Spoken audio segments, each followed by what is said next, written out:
After watching that video, what's y'all's take on what the collaborative strategic sales planning is?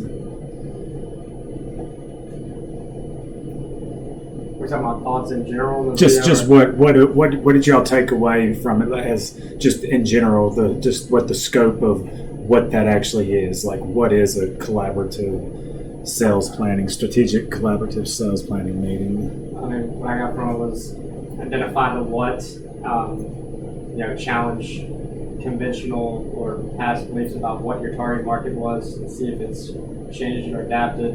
And then I like how we talk about how you're supposed to identify not only what the target market is, but how you're going to reach them and why you're trying to reach that specific group of people.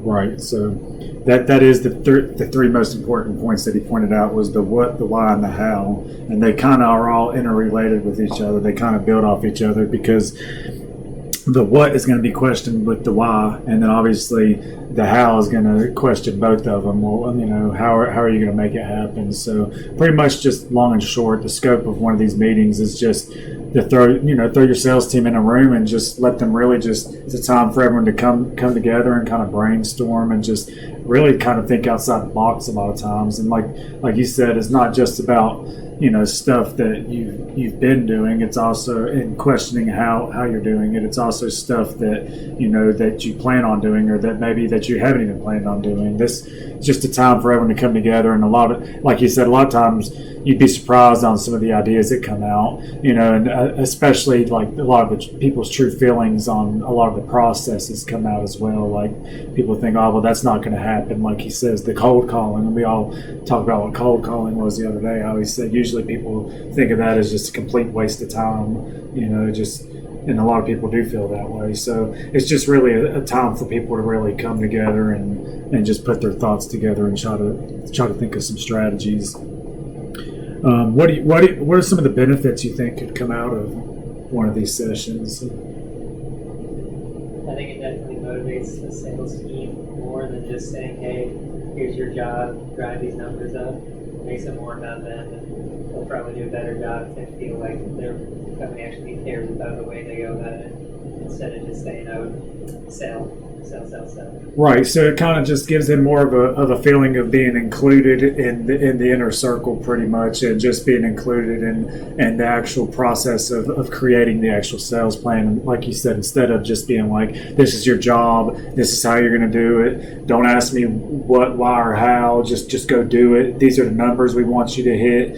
So it's just a good way, of raising, just like, the self-confidence of the sales team, making them, like you said, making them feel more involved, and at the end of the day, if you have a motivated salesperson, chances are they're going to perform a lot better out there in the field when selling, as opposed to just someone that's just doing it to pay their bills because they have no other choice and they hate their job. So people's passions and being motivated, and knowing that they're a part of something bigger than themselves, in essence, a lot of times can drive someone to be more successful and create more productivity.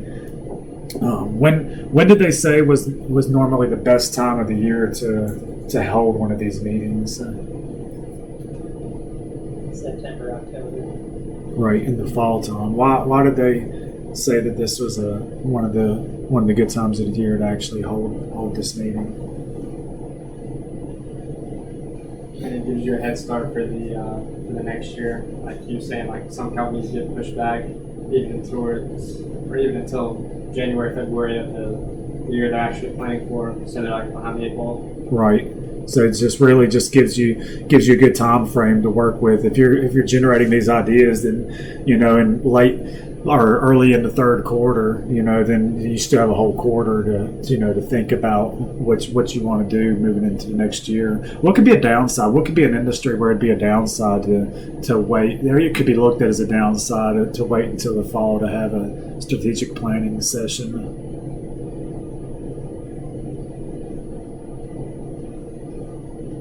Not so much that maybe a downside, but maybe something else you would want to hold during this time. It'd still be a great time to have it for the following year. But what type of industry might want to come together and have another one of these collaborative strategic sales plans meetings, depending on what industry, right before the fourth quarter?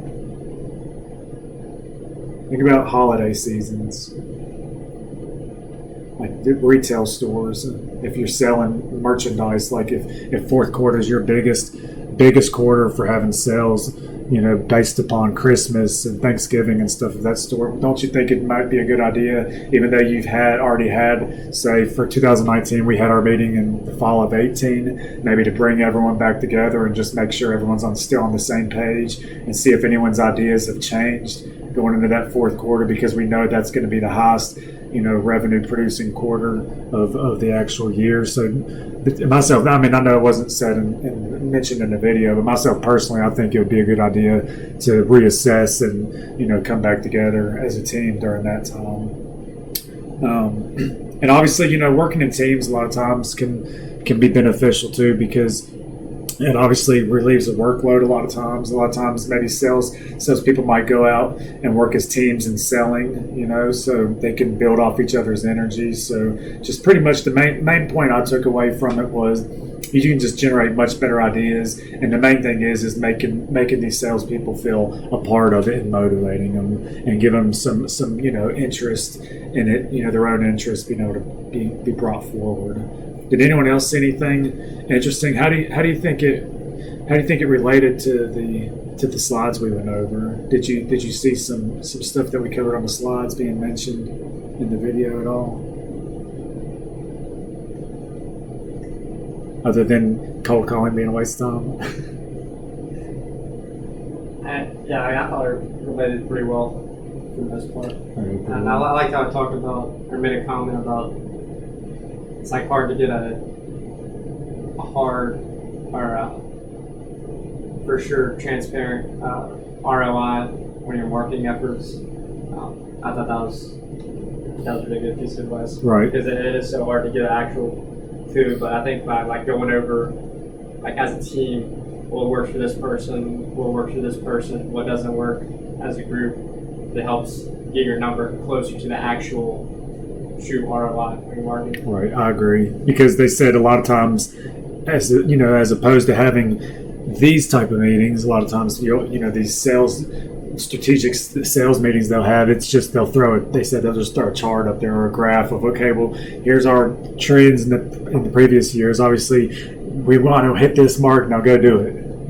That's not very helpful, so it's just better to be able to just have these type of meetings, because as you said, it can help set a true mark to reach for, and obviously you always want to try to aspire to do better in the next year than you have, in previous years. That's always the goal. It's not always the case as far as actually being able to make it happen, but that's always the goal. And I think that this is definitely a better way of reaching whatever a sales plan is. And that was my main point in really showing it, is just coming together as a group. A lot of times I think you can accomplish a lot more, and it's better for motivating individuals, and in teams, because as entrepreneurs, ultimately our goal is to start something and as Warren Buffett said, be able to multiply yourself throughout these people. And I think that in terms of a sales process, I think that just having these collaborative meetings is a good way to make that a reality,